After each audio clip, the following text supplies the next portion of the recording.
Hey everyone, I'm Karen Margulis. Welcome to my studio. I'm really excited because I have a challenge for you today. It's a challenge that I took for myself this past month. I've been working on it all month and I want to share it with you because it is going to hopefully solve that problem or question that you might have about using pastel paper, and that is, what kind of paper should I use for my pastel paintings? Well, the quick answer is you will only know what paper to use when you have experimented with the different papers we have available. And we are so fortunate that we have so many different kinds of papers to work from or work on. And the only way we can know what's going to work for us is to actually try them. So I went ahead and I took the paper challenge.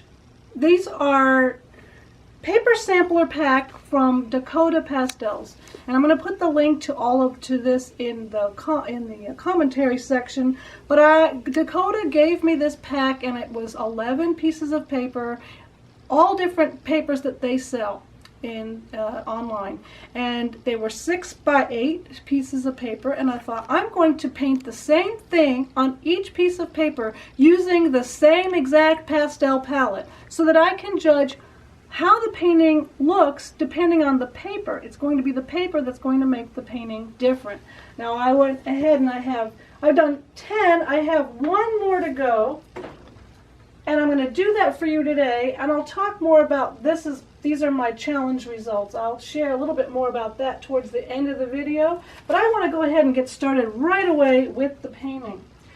Now, if you're going to do the challenge, and I recommend that you do because it's a great way to learn about paper, what you want to do is choose a very simple subject. This was my first version. This is on UArt 400 paper, which probably I would say is my favorite. It's a very simple subject, some trees, distant trees, sky, and a field with some flowers in the foreground. I'm going to use the same palette, which is the Terry Ludwig Floral Landscape pastel set. It worked really well for this painting. I'm not going to change anything other than the type of paper. That way I can see how the paper affects the outcome of the painting. My last version is going to be on Canson Touch paper. Now, Canson Touch paper is Canson's version of sanded pastel paper, but yet it's still, first impression is it still feels pretty smooth, so I'll be curious to see how many layers it actually takes. I'm using a Nupastel or hard pastel to draw in my simple shapes. I have my big trees and my distant tree line, and then I have my field, and I'm going to create a dark entryway to get to the back of the painting. So this is my initial drawing. That's all I'm going to do. The next thing I'm going to do is block in all of the dark shapes. Now the dark shapes are going to be all of the uprights. So our tree, all of our tree shapes. And I'm also going to darken this area that's leading us back into the distance. And if you are interested in learning more about painting foregrounds, I'm going to be spending the month of August, we're in 2019, on my Patreon page. We're going to be talking all about foregrounds. So I'm layering another dark value pastel that was a burgundy just to make it a little bit more interesting. And now I'm going to go ahead and put in a dark green. I like to layer colors of similar value so that I get an interesting variety of color. Here's a dark, warmer green. Now this is a nice medium gray paper, and I don't mind it peeking through because you can see where it's peeking through, but that will help you hopefully unify the entire painting. Now I'm going to paint the distant trees, and it looks like I covered up a lot of it. I've noticed that as I've painted this is now what, my 11th or 10th time, 9, 10, 11, that there's been some slight variations every time I've painted it, and that's fine. But I do know that I'm using the same pastel palette, so I can judge how the paper is working. So I used some cool, dull blue grays for those distant trees. I'm going to add some lighter green to the trees and start to make a more interesting outline, because right now they're kind of blobby. Add some to the foreground. And now I'm going to address the sky. So I'm going to use a couple of blue pastels. There's a cooler blue, another layer of cool blue, and then I have a warmer blue, a pale turquoise blue. And as I get to the tree shape, I'm going to start to use that pastel to carve into the tree and create those sky holes that it needs. And I think that at this point, when I look at the sky, I am not going to blend it in because I like the gray peeking through, the gray of this paper. So far I'm really enjoying the paper. It's taking the pastel nicely. I feel like I probably could get quite a few layers. Now I'm adding a pale yellow to the horizon, because the horizon typically will get a little bit lighter and warmer. And I'm going to use this pale yellow to just carve into the tree so that I can get some tree trunks. Alright, so there we have our sky. I'm going to take the darkest pastel that's in the set. This is the Terry Ludwig famous eggplant color. And I'm going to darken the foreground, and I'm going to come in and draw a couple of tree trunks on my biggest tree. And that's it. I'm going to put that away. I'm going to only use a little bit of that. We have to add a little bit more interest and light to the tree. The light is coming from the left side, so I'm going to illuminate the left side of my tree shapes. If I put the lighter pastel everywhere, then it would flatten them out. So I'm careful only to put the light on the left side of those tree shapes. And add some of that green down into the... And you're probably wondering, what is this dark blob happening here? Well, I have to put it in dark before I lighten it up so that they have some really nice depth. I call it the dirt. We had a discussion on a previous video, and I think overwhelmingly you all responded to say that you like it to be called dirt, so I'm going to stick with it. But I like to put in the dirt color because it reminds me that I need something dark and rich underneath all of my greens to help it,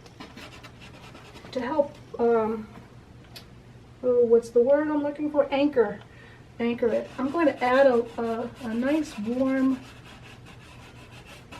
burnt orange color to this foreground field.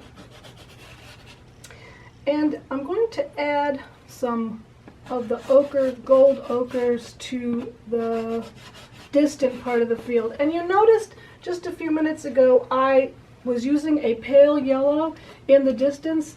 I'm using horizontal lines in the distance, and that is so that those grasses that are way in the back of the painting look like they're in the distance. They're laying flat.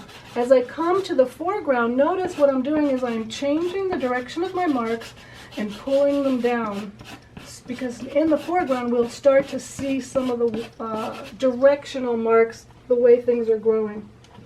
I'm going to add a little bit of green into my distant field. I'm going to use some duller, cooler greens, more neutral greens for the distance, and I'll save the brighter greens for the foreground. So I'm going to go ahead and put in some of those brighter greens right now, pulling them down. This is the fun part. We see how many layers we can get. So far, so good. A lot of times, though, when I am working on a foreground, and we'll be doing this on Patreon next month, I like to spray the foreground with a little bit of Workable Fixative, just to darken it and to kind of cement that dark into place.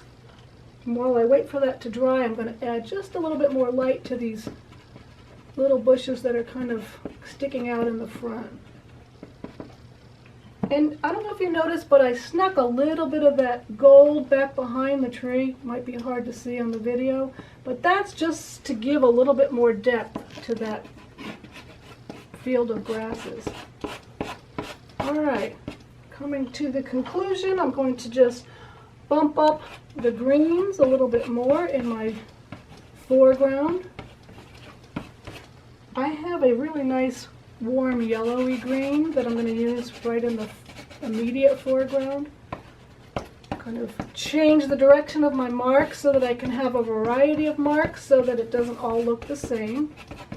And now I think it's time to add some of those flowers. So I'm going to start with the brightest yellow green that I have, and then I'm going to move into the actual yellows. I'm going to start and I'm going to just, I call this shouting when I press really hard with a pastel so that I'm just making big juicy marks of pastel. This is what I call shouting. And I'm using the warm yellow, and I also have a cool yellow in this set, so I'm going to go ahead and add some cool yellow to these flowers. And a lot of times this combination of the warm and cool really makes them come alive and pop. A little bit too spotty right in there, so I'm taking some of them away. A lot of times when I'm painting flowers, I put some in and take some out, put some in and take some out. It's not anything that usually comes together in one pass. Now I'm going to add a few linear marks with the edge of the pastel, because some of these grasses are growing up over our distant meadow, and of course our little flowers need some indications of some stems so they don't look like they're floating. And I'll make a few more linear grass type marks in here. I think this needs a little more light. I can certainly go and refine this and really get more detail and more clarity in places, but the idea of this little painting is not so much to have a finished, beautiful, frame-worthy painting, but instead it's for my personal knowledge. How does this paper take the pastel? Do I like the way it feels with my pastels? Are these pastels working with this paper? Does this paper work for this particular subject? Would I use it again? I'm going to say yes, I do like the way that gray color peeks through and helps provide unity for everything. The pastel went on very easily. It seems like I could do more layers if I needed to. So overall, I'm pleased with it. I'm going to grab my study paintings, my exploration paintings. These are the other ones. I would say that my least favorite paper was the velour paper because it just didn't suit this subject. Everything seems too soft and out of focus. The paper that surprised me the most was this one. This is the Richardson paper, which was very rough, and I thought I wasn't going to like it, but I really liked the way it kind of suggested foliage and grasses, so I think it worked really well for this subject. I always liked Pastel Matte. This is Pastel Matte. It was a burgundy color, which worked really well for a lot of the greenery. Overall, I think that what I'm going to do is put notations on which paper is which so that I know. I'm going to keep this up in my studio so that when I'm looking for a piece of paper and I want to experiment with another kind of paper, I can look back at my challenge paintings and say, oh yeah, that blue paper was really cool. I'm going to try that again. So I want to issue you guys this challenge.